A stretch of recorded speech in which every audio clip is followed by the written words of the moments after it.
Aper, le sanglier en latin. Aper, un vêtement à votre identité. Avec Aper, sortez des marques woke. « 7h, 10h sur Radio Courtoisie, suivez la ligne droite. » Et tout de suite, on retrouve David Engels, notre partenaire du vendredi. Bonjour David Engels. Bonjour Liselotte. J'espère et bonjour d'ailleurs aussi à Thibaut, mais probablement qu'il m'entend déjà plus, je crois qu'il est sorti de la salle.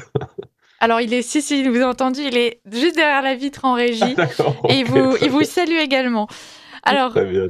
Vous nous parlerez d'un fait divers qui a même fait des vagues en France. Une mosquée de Mannheim proposait une soirée filles avec un séminaire de préparation au mariage pour femmes et jeunes filles à partir de l'âge de 13 ans.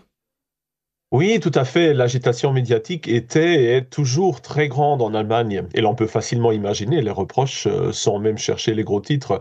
Des jeunes filles de 13 ans préparées au mariage en plein milieu de l'Allemagne moderne. Cela ne confirme-t-il pas tous les reproches faits à l'islam au sujet de ces mariages d'enfants qui sont en effet devenus une réalité plus ou moins tolérée légalement en Allemagne? L'État ne doit-il donc pas intervenir de toutes ses forces pour protéger les enfants contre le grooming religieux et sexuel? Et en effet, il serait très difficile de défendre un mariage pour des enfants de 13 ans.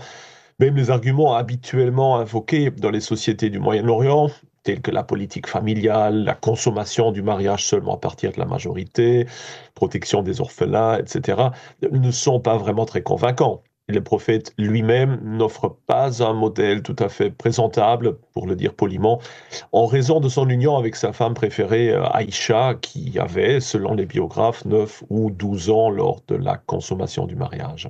Je sens qu'il va encore y avoir un mais, David.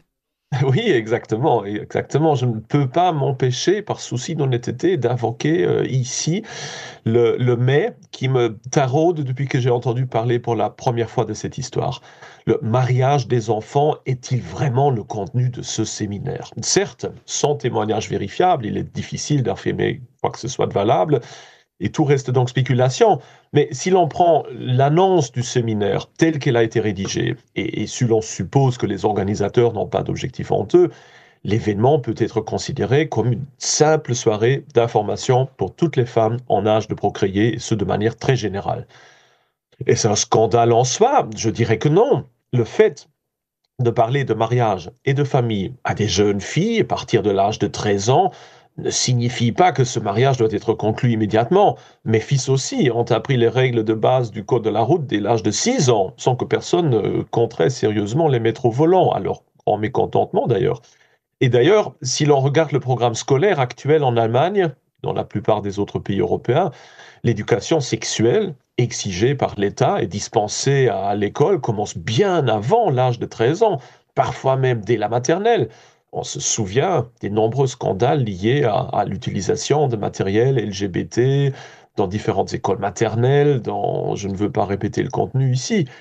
Si la plupart des pays considèrent que nos enfants sont suffisamment mûrs dès leur plus jeune âge pour être initiés aux détails techniques de leur sexualité pourtant latente, est-il scandaleux qu'un établissement privé propose également des cours sur le cadre réel de la sexualité, à savoir le mariage et la famille?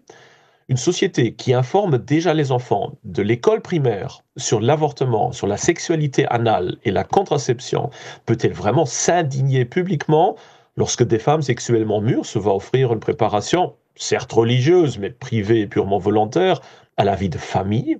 Moi, je suis peut-être naïf, mais je dirais que non. Et qu'il n'y a pas si longtemps, des cours analogues étaient proposés dans les écoles européennes partout, et même encore aujourd'hui en Pologne. En d'autres termes, le véritable scandale, selon moi, n'est pas tant qu'une communauté religieuse informe les femmes des structures que leur religion, dont on peut penser ce qu'on veut, met en place pour vivre cette sexualité, mais plutôt que notre société européenne, largement post-chrétienne, a perverti et brisé cette même sexualité de manière abominable.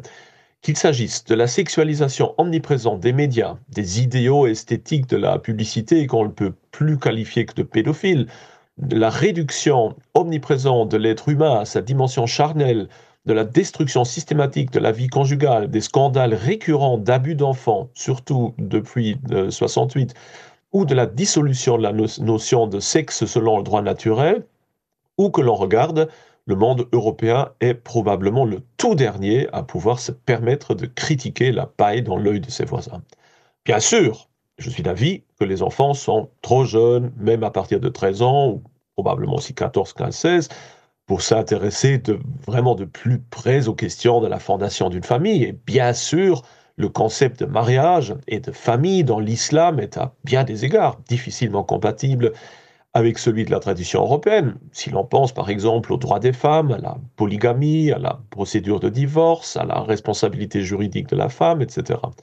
Mais en réalité, il ne reste que des ruines de cette même tradition européenne à cet égard, et au milieu de tout un océan de dissolution morale, on ne peut guère en vouloir aux musulmans de s'opposer à l'arbitraire total de la sexualisation postmoderne et de continuer à cultiver et à transmettre leurs propres idées.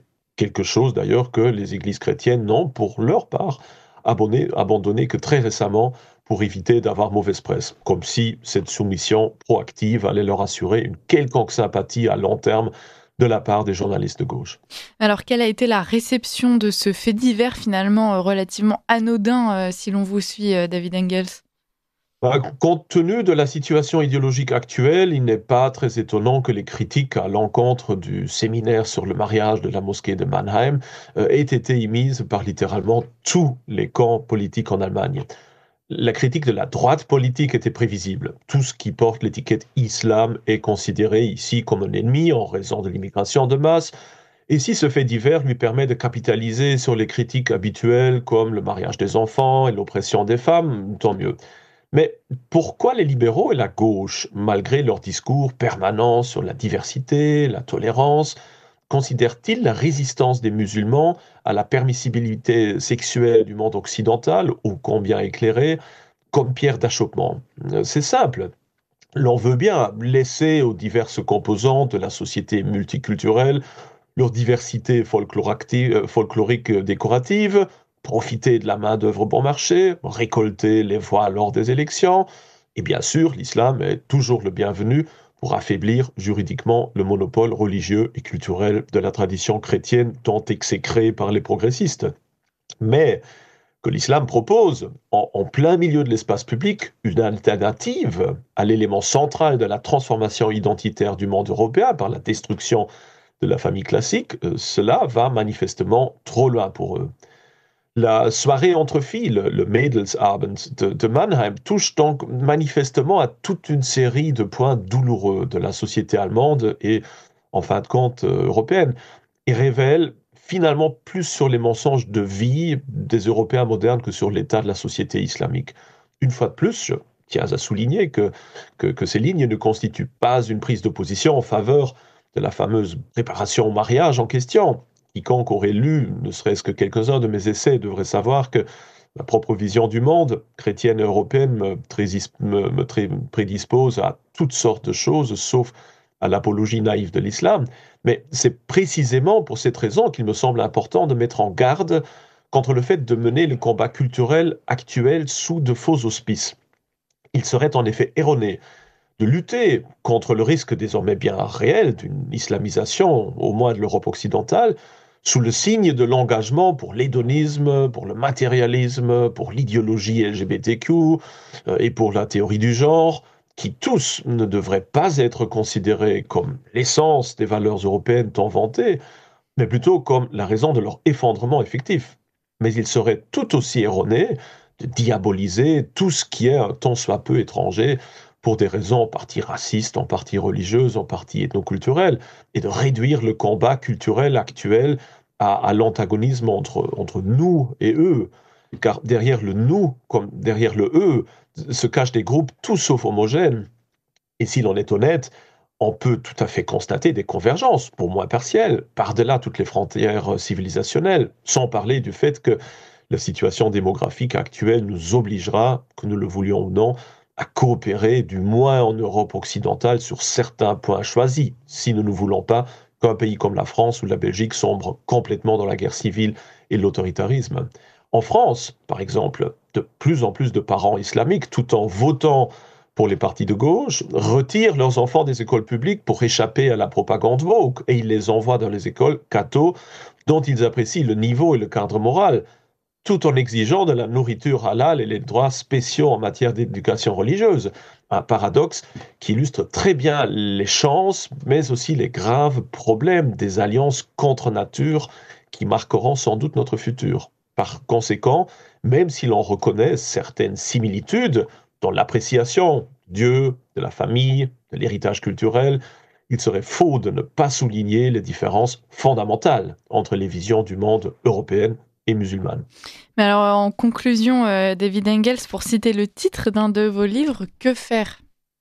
Oui, la seule bonne réponse à la situation actuelle serait, en plus de l'examen pointu évident de ce qui est enseigné dans les sociétés parallèles, musulmanes ou autres, de constater avant tout nos propres déficits et de voir dans l'islam, au-delà de toutes les projections, surtout un miroir de ce que nous ne voulons pas être, de ce que nous ne sommes plus et de ce que nous voulons, peut-être même devant devenir ou redevenir pour éviter une désintégration intérieure totale.